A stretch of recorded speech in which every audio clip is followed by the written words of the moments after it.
Mama Akwaba, wafrɛ me Adwoa search name. Mesrel. Now wa subscribe to my channel. Mia notification bell no so for more news. Mercy Asiedu, Kumawood actress. Oneni nua actors nibi ena actresses nibi. Omo akabom awomo campaign di ama oman penny dada mahama ena NDC ama yokuno. Na ebusiafo Oberhe both parties na metre NPP and na NDC party ni nano omo celebrities omo campaign ede emomo ba kamea kwaye se Mercy Asiedu na Kumawood fo ni bi no omo campaign de amama penda da mahama no eye bufusem ena omo kekenti ama na Ghana fo buafu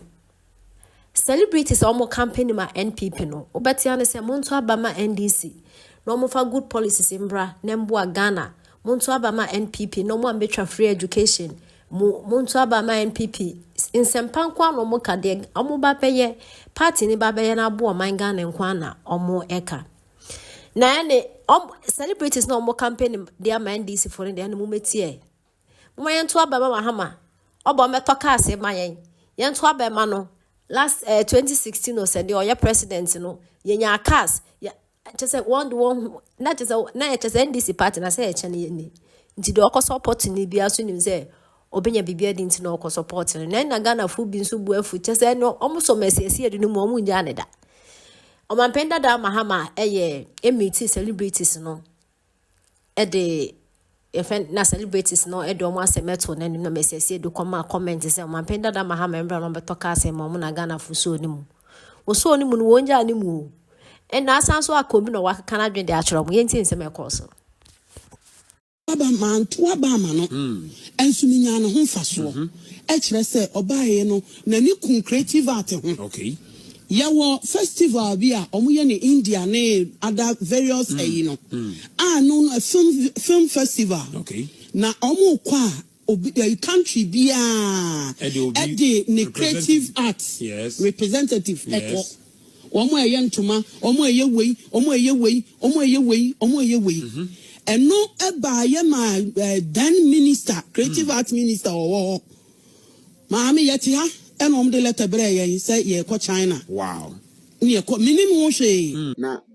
wo hwe Mercy Asiedu ensema Mercy Asiedu esiwo na wo kan eye ne se wo kan yansasem so num sasem wo kan na eye rubbish say enipa da send to say manto abama former president Mahama eso me ba nya ne somfaso me somfaso nya na say na breso no no was creative art e de won ko China kwasi akeka ofise na nakufu ado abreso no ono waboda mo agimi eno kwasi akwantu bia no wasesa wasesa mo de makogwa bridge teni makobo mo kwasi ampa bra Ghana fo yenya mfaso bia nya de efamfiri so obi anto aba amfa man na kufu ado ene ne ba anya good education free senior high na ba no ne ba kobi achimifo obi anto aba amfa man na kufu ado eso me first na me say we beach capital uko na uko yi 500 town Ghana kura problem na kufu ado ba ya wo keka sa ban ne bom no ene uko consolidate banga uko aska bia akwa bia no uko akoyi ayafo monwen mo de enko wiase ko nanim wiase dan a obi ayusu na dwen se saha se ya memfa ha na mfa nyin mo de adwi bia nimti na first nyam no maye bio first ni mistake ni aye na ye fisi ye hu nkofo bi o TV so a ye bu won se won ye nyansafo sa na jimifo ne ayalefo nko a munsuye nyansa munsuye nyansa na nyansa yenton Supreme Court nka wo be Kenya sasema wo China wo na wo China na former president Mahama e de wo ko no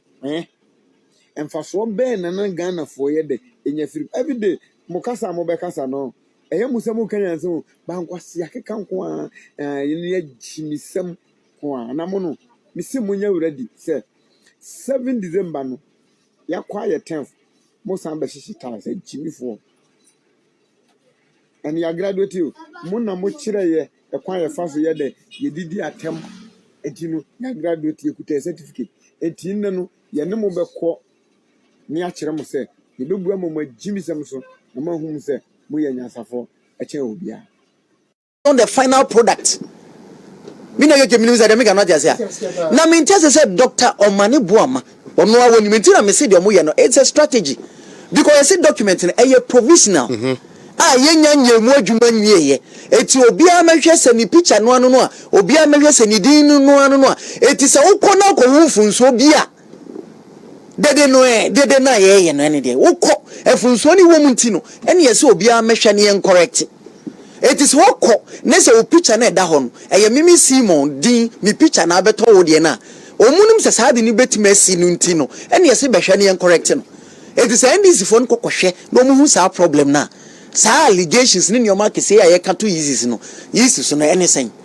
etina me see NDC phone no me practically I feel omo ankasa ye suspect na omo yesa enioma bia national party no mo ni nko ho me betwa koma national party no because what said it's one of their tactics. So mube yes na ye akoye ni omo twena na omo so na mo chire ye de omo no ye. It's just noise. It's just noise. Yeah. Because omo nim say ade no enye final product. It's still going through the quality control process. So eti behwe u picture adani anu aka ni a rectify behwe udino ya spell ni ya na ya rectify behwe se problem bi o ho a no aka ni a rectify. It is a idea enya final no. Uko share is a problem wo mu a dede wo ho na anything. Why should you have problem with it? What you have to do is that uko ne so picture no nya yi a what can say me picture asesa eti misrawo ye hu bibi mai anasa nya misrawo kra because ye nhema yisifo ne so mo ye na what can ya correct it is a uko na ko hu sa de na dede no ene de yin. Eti practically misusu se saade no saa ne ma mienu wei na me woka fa saade no se NDC for na angasa ya under suspect and a two ade no ye say provisional ye nyanya nwie enu nti ne ye hwe no eti uko na mfunso wo mu a enye yisifo no na eye pajade say na saade no besinti eno mo de sa those processes ni na bama ye go through it's all part of the quality control and the quality assurance processes a ukoya afeni enya final product sabe ya adana ye beto aba no wo be kona udin wom wo be kona o picture no said ye wo pe no sa na ho ya anya sa de we na niema na ye hu ni sese no ebesi 7 December no entina Dr. Bosman ka say enioma na omo kan esi brebia ye beto ba bia na enye nne no na ebe ende because basic the bia eye nipa even when we are using technology human beings operate the technology